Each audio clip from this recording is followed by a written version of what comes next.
You think you're watching a story about a regular government conspiracy, but the ending of this story will completely break your brain. A paralyzed college student gets kidnapped by the government, wakes up with robotic legs, and then realizes something horrifying about the sky above him. The story begins on an empty road somewhere in the United States. Nick is a student at the Massachusetts Institute of Technology. He is a top academic performer, a skilled hacker, and knowledgeable about almost everything from astronomy to geography. Since childhood, however, he has suffered from a disease that weakens his legs, forcing him to rely on crutches to walk. One day, Nick joins his girlfriend Haley and his close friend Jonah on a road trip to help Haley move her belongings to a new place. The three of them are driving together when, that same evening, Nick receives a mysterious message from an anonymous hacker. This is not the first time. Nick and this hacker have been clashing online for a long time, but this time is different. The hacker has broken directly into Haley's laptop and is monitoring her every move in real time. Nick immediately begins tracing the hacker's location.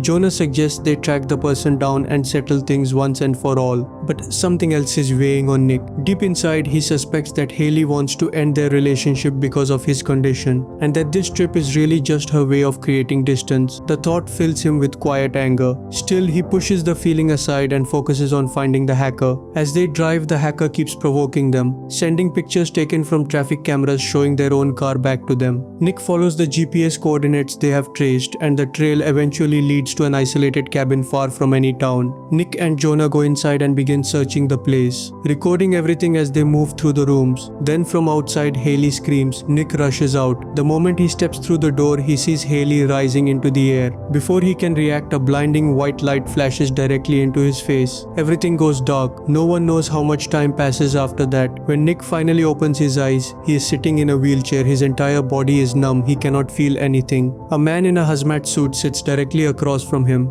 The man introduces himself as Wallace. He tells Nick that he is there to help restore his memory and explains that the three of them may have come into contact with alien life forms and could be infected. The days that follow are strange and disorienting. Doctors question Nick repeatedly, but he cannot understand what is happening or where he is. He asks about Jonah and Haley, but no one tells him anything. Then one morning, while being wheeled down a corridor toward the doctor's office, he glimpses a room through a small window. Haley is lying on a bed inside, motionless and pale. He wants to go to her, but the staff steers him away without a word. Back in his room, still shaken, he hears a familiar voice coming from the other side of the wall. It is Jonah. Nick calls out to him and tells him what he just saw. He says he saw Haley today, but they would not let him near her, and that he still cannot feel his legs. Jonah tells him that someone gave him a strange drink, and that his heart has not felt right since then. Together, the two of them make a quiet decision. Whatever they observe, they will share it with each other. From that moment on, Nick begins watching everything closely. He memorizes which codes open which doors. He notes which staff members are allowed to move freely and which ones carry keys. He studies the layout of every corridor he passes through. Soon after, the doctors call Nick in again. They place objects of different shapes and colors in front of him and attempt to test his perception and reasoning. Nick refuses to answer a single question. He looks at the doctor directly and says, "Until you let me meet Haley, I will not tell you anything." Reluctantly, the doctors bring him to Haley's room, but it is useless. She is in a coma. Nick returns to his room and begins telling Jonah what he saw.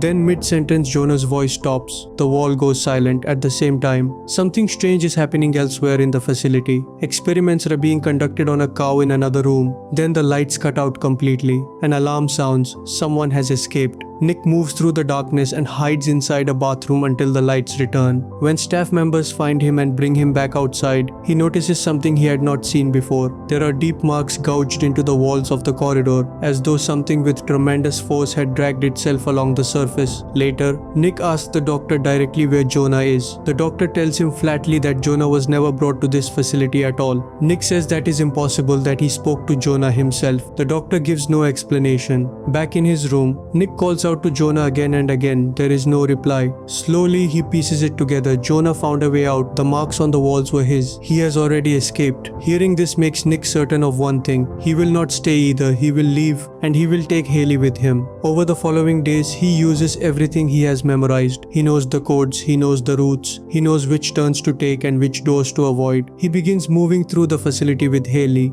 guiding her unconscious form through each corridor, one door at a time. Just as they reach the final exit, The doctor steps out from the shadows and blocks their path. Nick loses consciousness. When he wakes up, he is lying on a bed beside Haley. He reaches for her hand. Before he can touch her, a staff member grabs his arm. Haley goes limp again. Something in the physical contact is affecting her. Nick does not stop. He begins fighting back. In the struggle, he falls from the bed. The staff members panic and run from the room. Lying on the floor, Nick looks down at himself for the first time. His real legs are gone. In their place are robotic legs attached cleanly to his body. And as he processes that sight, he realizes something else. He can move them. He stands up. The robotic legs are extraordinary. With a single kick, he shatters the door completely. He moves down the hallways, clearing everything in his way. Together, they reach an elevator and begin descending. Inside the elevator, the doctor appears. He tells Nick that leaving is dangerous, that the aliens represent a serious threat to them outside this facility. He urges Nick to stay. Nick does not listen. They exit through a long tunnel and emerge into open air. The moment they step outside, Haley regains consciousness. She looks around, blinking slowly. Both of them scan the horizon. There is nothing visible for miles in every direction. Eventually, a road appears. A car rolls toward them. Nick steps forward and flags it down. The driver is an elderly woman and she agrees to give them a ride. They travel in silence for a while. Then the woman begins saying strange things. Her words do not make sense. Suddenly, she stops the car in the middle of the road and begins laughing loudly in a way that does not sound human. Nick and Haley get out immediately. Not far off, there is a gas station. Nick takes Haley there and settles her near a parked truck while he looks for a working phone to call home. The phone is broken. When he turns back toward the truck, it is moving. Haley is still near it. By the time he understands what is happening, the truck is already pulling away with Haley aboard. The driver is working for the doctor and is taking her back to the facility. Nick starts running. He closes the distance fast. But just as he reaches the truck, the driver swings the door open and knocks him to the ground. Nick gets up. He runs again. The truck is moving at full speed. Nick pushes harder and matches its pace. Inside the cab, Haley finds a gun. She points it at the driver. Together, they force him out and take control of the truck themselves. They drive for a long time. Then the road ends. There is nothing ahead, only open terrain. They turn around and soon realize they are back on the same road again. They spot a visitor center nearby and pull in. Inside there is a map. Nick studies it. According to the map, there is only one road in this entire area. There is no other way out. Meanwhile, Haley's condition is getting worse. Her strength is fading. Nick decides they will stay there through the night. That night, the doctor's men arrive at the visitor center. Nick and Haley hide in the dark as the men move through the space. While crouching in the shadows, they suddenly see a third figure. It is Jonah. He is alive. He had escaped from the facility earlier, but something has changed. His hands are gone, replaced with robotic arms, just as Nick has robotic legs. Those were the marks on the walls. The sheer strength of his new arms had carved into the facility's concrete as he moved through it.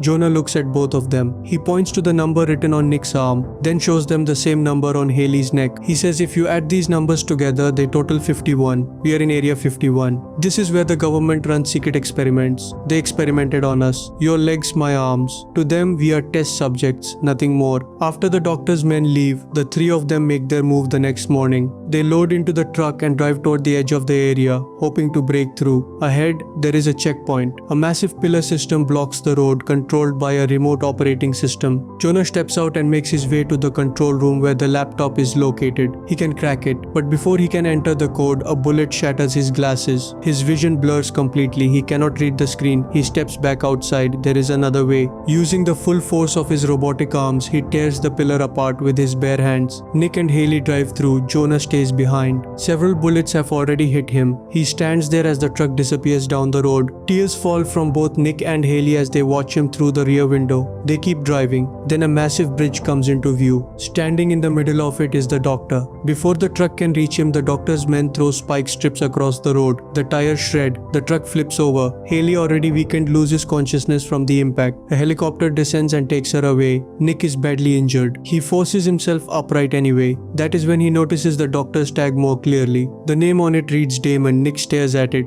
Then something clicks. He reads it backward. Nomad. That is the hacker's name. The one who had been provoking them for months. The one who hacked Haley's laptop and sent them the messages that led them to the cabin in the first place. The doctor does not deny it. He steps forward and says, "Yes, we hacked your college server and placed the blame on you and your friend. We used Haley's account to send you messages. We provoked you deliberately so that you would find your way to us. Whatever your friends are going through, you let them hear." Then he says something else. "We use alien technology on humans. Out of everyone we have tested, you are the most successful subject. Your body and mind have fully adapted to the robotic legs. You are our best result." Nick does cannot speak. He starts running. He runs faster than he ever has before. His speed becomes something beyond human. He is sprinting at full force directly toward the bridge when he suddenly crashes into something invisible. A wall, transparent, solid, and the impact does not stop him. It sends him through. He lands on the other side and turns around. The doctor is still there. He removes his helmet. The face beneath is not a human face. It is a robotic alien looking back at Nick from the other side of the barrier. Nick turns forward and sees what lies ahead of him. Open space, stars, darkness stretching in every direction. He is not on Earth. He has never been on Earth. He is inside a spaceship. He looks at the number on his arm, 23,541. He looks at the side of the ship. The same number. This is the ship. The number on his arm and on Haley's neck was never a reference to Area 51. It was a registration number.